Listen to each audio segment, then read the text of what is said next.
Hello दोस्तों, welcome to my YouTube channel. दोस्तों, आज हम लोग जानेंगे कफ के बारे में कि कफ क्या होती है और इसके कितना टाइप्स होते हैं और कौन से कफ के लिए क्या ट्रीटमेंट दिया जाता है। तो सबसे पहले हम लोग जान लेते हैं कि कफ क्या होती है। दोस्तों, कफ जो है एक प्रकार का गला या फिर लंग्स में इन्फेक्शन हो जाने के कारण से उत्पन्न होती है। और कफ अपने आप में कोई भी प्रकार की डिसीज़ नहीं होती है, बल्कि यह कह सकते हैं कि कफ जो है दूसरे डिसीज़ का सिम्टम या लक्षण है। तो ये होती है कफ। अब हम लोग जान लेते हैं कि किस किस कारणों से कफ उत्पन्न होती है या हमारे शरीर में कफ बनता है। तो कॉमन कोल्ड में ये हो जाती है, गले में इन्फेक्शन के कारण से हो जाती है, अस्थमा में एलर्जी के कारण से, या किसी को ट्यूबरकुलोसिस है उसके कारण से हो सकती है, या कोई भी प्रकार के वायरल इन्फेक्शन के कारण से भी हो सकती है, या फिर किसी को वूपिंग कफ है तो उसके कारण से हो सकती है, या फिर लेरिनिक्स में किसी प्रकार का लेरिनिक्स में सूजन है तो उसके कारण से भी हो सकती है, और साथ ही जो गिल्टियों में सूजन के कारण से भी हो सकती है। तो दोस्तों, ये था उसके कुछ कारणों के बारे में। अब देख लेते हैं इसका टाइप की कितने प्रकार के जो कफ होते हैं। तो मेनली जो है या फिर जनरली जो कफ है वो 3 प्रकार के होते हैं: ड्राई कफ, मोइस्ट कफ और एक होता है वूपिंग कफ, जिसे कुकुर खांसी बोला जाता है। तो अब जानते हैं ड्राई कफ के बारे में। तो ड्राई कफ क्या होती है, इसमें क्या क्या होता है। तो ड्राई कफ जो है, जब हम लोग बहुत अधिक मात्रा में या फिर बहुत समय तक या ज़्यादा समय तक गर्म वस्तु का सेवन करते हैं तो उसके कारण से भी ड्राई कफ हो जाती है। या फिर कई बार क्या होता है कि हमारे लंग्स में म्यूकस सेक्रेशन होती है और वहाँ पर जाके वह ड्राई हो जाता है, वहाँ सूख जाता है, तो उसके कारण से भी खांसी होती है। साथ ही ड्राई कफ में बलगम नहीं निकलता है, लेकिन बहुत अधिक मात्रा में खांसने से थोड़ा बहुत मात्रा में म्यूकस सेक्रेशन होती है। साथ ही जो ड्राई कफ होती है ये बहुत अधिक मात्रा में या फिर बार बार ये उठता है, और ड्राई कफ में पेशेंट को पेन भी बहुत होता है। और ड्राई कफ में कुछ आवाज़ जैसे कि साय साय की आवाज़ जो है ये सुनाई देती है। तो ये था दोस्तों ड्राई कफ। अब जानते हैं मोइस्ट कफ क्या होती है, गीला खांसी जिसे बोलते हैं। तो मोइस्ट कफ में बलगम जो है बहुत अधिक मात्रा में निकलते हैं, तो जब भी खांसते हैं पेशेंट तब तक क्या होती है, बलगम बाहर आती है।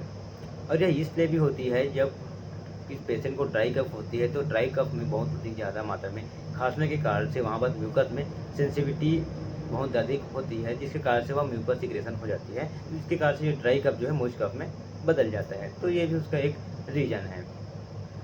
अब जान लेते हैं वूपिंग कफ होती है। तो दोस्तों, जो वूपिंग कफ होती है एक प्रकार के इन्फेक्शन के कारण से होती है, ये एक बैक्टीरियल इन्फेक्शन के कारण से होती है। उस बैक्टीरिया का नाम मोर्टेडेला परटुसिस नामक एक बैक्टीरिया के इन्फेक्शन के कारण से होती है। और साथ ही जो वूपिंग कफ होती है वह 1% टू अदर पर्सन में या फिर में फैलता भी है। तो दोस्तों, ये था ड्राई कफ, मोइस्ट कफ और वूपिंग कफ के बारे में। लेते हैं हम लोग ट्रीटमेंट के बारे में कि कौन से कफ में क्या क्या ट्रीटमेंट करने चाहिए। तो इसको ट्रीटमेंट को जानने से पहले हम लोग कुछ इंस्ट्रक्शन के बारे में जानेंगे कि हमें क्या नहीं करनी चाहिए और क्या करनी चाहिए। तो खांसी के समय में बहुत अधिक ठंडा पानी या फिर बहुत अधिक गर्म पानी का सेवन नहीं करना है, हमें नॉर्मल गुनगुना पानी का सेवन करना है। और उस समय बहुत ही ज़्यादा स्पाइसी भोजन, बहुत ही ज़्यादा मसालेदार भुना हुआ भोजन भी नहीं लेनी है। स्मोकिंग नहीं करनी है, साथ ही कोई भी प्रकार के अल्कोहल का सेवन नहीं करना है। अब जान लेते हैं ट्रीटमेंट के बारे में कि ड्राई कफ के लिए पहले हम लोग जान लेंगे इसकी ट्रीटमेंट के लिए कौन से फार्मूले की सिरप या फिर मेडिसिन देनी चाहिए। तो सबसे पहले हम लोग बात करते हैं ड्राई कफ के बारे में। उसके लिए कुछ फार्मूले हैं, उस फार्मूले की सिरप देनी चाहिए। जैसे कि उसमें आता है डेक्स्ट्रोमेथॉर्फेन, क्लोरफेनामाइन मेलेट, फिनाइलएल्फेड्रिन, ग्वाइनफेंसिन, अमोनियम क्लोराइड। तो इस प्रकार के जो फार्मूले आते हैं जो फार्मूला है वह ड्राई कफ के लिए यूज होता है। फिर ये जो सिरप होती है अकॉर्डिंग टू उसमें कंपोजिशन की कितने ml में ये सब कंटेंट है उसके अकॉर्डिंग उसको दिया जाता है।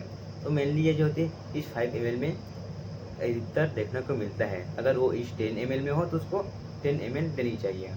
तो इसको अगर 5 ml है तो 5 ml दिन में 3 बार TDS ले सकते हैं खाना खाने के बाद। अब जान लेते हैं दोस्तों वेट कप के बारे में कि वेट कप में कौन सा कंपोजिशन, कौन से फार्मूले की मेडिसिन या दवाई लेनी चाहिए। तो वेट कफ के लिए टर्बुटालिन, ब्रोमोहेक्सिन, गुआइनफेंसिन, एम्ब्रोक्सॉल, तो इस फार्मूले की सिरप या मेडिसिन लेनी चाहिए। और ये जो फार्मूला है ये भी इसमें अकॉर्डिंग टू ईच ml कितना ml उसमें कंटेंट कितना है उसके अकॉर्डिंग टू उसको लेना चाहिए। इसको भी दिन में 3 बार ले सकते हैं।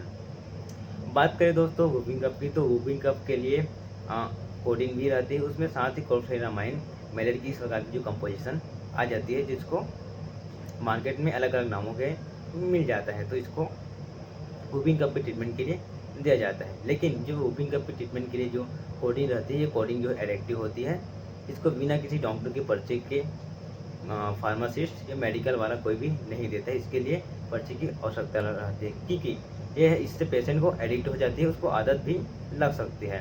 अब दोस्तों इसके साथ भी हमें कुछ एंटीबायोटिक भी देने चाहिए, जैसे कि एमॉक्सिसिलिन, ऑफ्लॉक्सासिन, एजिथ्रोमाइसिन, एरिथ्रोमाइसिन। तो ये कुछ एंटीबायोटिक भी हमें बीडी दिन में 2 बार देनी चाहिए, जिससे कि जो वूपिंग कफ है या फिर कोई भी कफ जो है उसका ट्रीटमेंट जल्दी से हो जाए। अगर पेशेंट को इसमें फीवर भी आ रहा है तो उसके सपोर्टिंग के लिए पैरासीटामॉल, अगर बैकेज हो रहा है तो दर्द की या पेन किलर भी देनी चाहिए। तो ये था दोस्तों वूपिंग कफ, मॉइस्ट कफ और ड्राई कफ के बारे में। दोस्तों इससे कुछ आपको जानकारी मिली या फिर इससे कुछ आपको हेल्प मिली हो तो वीडियो को लाइक करें, और इस तरह की और वीडियो देखने के लिए चैनल को सब्सक्राइब करें। तब तक के लिए दोस्तों बाय बाय, गॉड ब्लेस।